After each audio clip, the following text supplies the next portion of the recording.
آج کی کہانی رف رف کی زبانی. آج کی کہانی ان لوگوں کے لیے بہت امپورٹنٹ ہے جو پرجوش ہوتے ہیں، زندگی میں کامیابی حاصل کرنا چاہتے ہیں اور کاروبار میں کامیاب ہونا چاہتے ہیں. They want to become انٹرپرینیورل.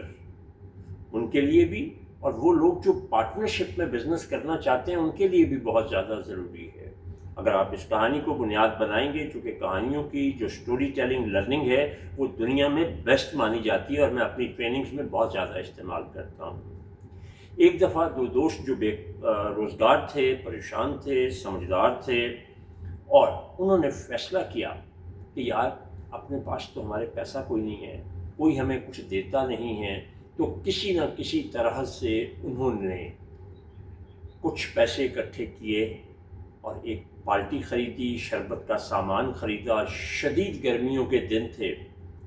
کاروبار شروع کرنے سے پہلے انہوں نے شربت کو بیچنے سے پہلے، یعنی جب تیار کر لیا، سڑک پر آ کے بیٹھے تو آپس میں کچھ چیزیں طے کی. انہوں نے کہا دیکھیں، ادھار جو ہے وہ محبت کی کنچی ہے، تو ہم آپس میں بھی ادھار نہیں کریں گے، کسی کو ہم ادھار نہیں دیں گے، اور مفت دینا تو کسی بھی صورت میں ہمیں وارا نہیں کھائے گا. تو یہ طے ہو گیا کہ نہ مفت دیا جائے گا اور نہ ادھار دیا جائے گا. بہت دیر لگی، آوازیں لگاتے لگاتے ان کے اپنے گلے خشک ہو گئے آوازوں سے کہ میٹھا شربت، ٹھنڈا شربت، دل بہار شربت اور پتہ نہیں کیا کیا کچھ. پھر ایک گزرتا ہوا شخص جس کو پیاس کی شدت بھی تھی، اس نے گلاس سے ایک شربت کا پیا، اس کو 10 روپے دیے اور چلا گیا. اب دونوں میں سے ایک ہی آدمی نے پکڑنے تھے. جس آدمی نے وہ 10 روپے پکڑ کے جیب میں ڈالے، اس نے نکال کے دوسرے کو پکڑائے کہ پیاس کی شدت بہت زیادہ ہے، تو چونکہ ہم نے طے کیا تھا کہ نہ مفت ہوگا نہ ادھار ہوگا، تو اس لیے مجھے ایک گلاس شربت دے دو. جب اس نے پی لیا تو اس کی جان میں جان آئی اور اس کی آواز میں پھر ایک توانائی آ گئی. اب دوسرا آدمی جو نڈھال تھا اس نے بھی سوچا کہ اب 10 روپے تو آ گئے ہیں تو میں بھی کیوں نہ. تو اس طرح وہ 10 روپے کا ایک ہی نوٹ عدل بدل ہوتا رہا اور شام تک سارا شربت بک گیا. دونوں بہت خوش. اب وہ اپنی اپنی جیبیں ٹٹول رہے ہیں تو اس میں سوائے 10 روپے کے نوٹ کے کچھ نہیں نکل رہا.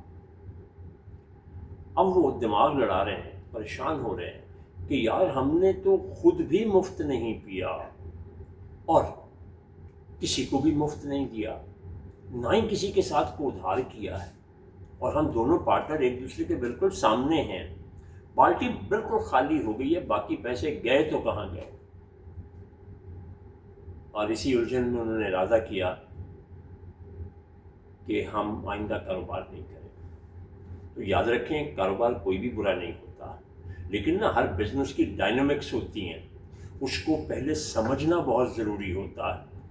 بغیر سوچے سمجھے فور کاسٹ کیے اور عقل کو استعمال کیے اگر آپ کوئی بھی کام کریں گے، کامیابی تو نہیں ہوگی، البتہ ناکامی کی میں آپ کو ضرور گارنٹی دے سکتا ہوں. انٹرپرینیورشپ جو ہے وہ ایک خاص اسٹیٹ آف مائنڈ کا نام ہے.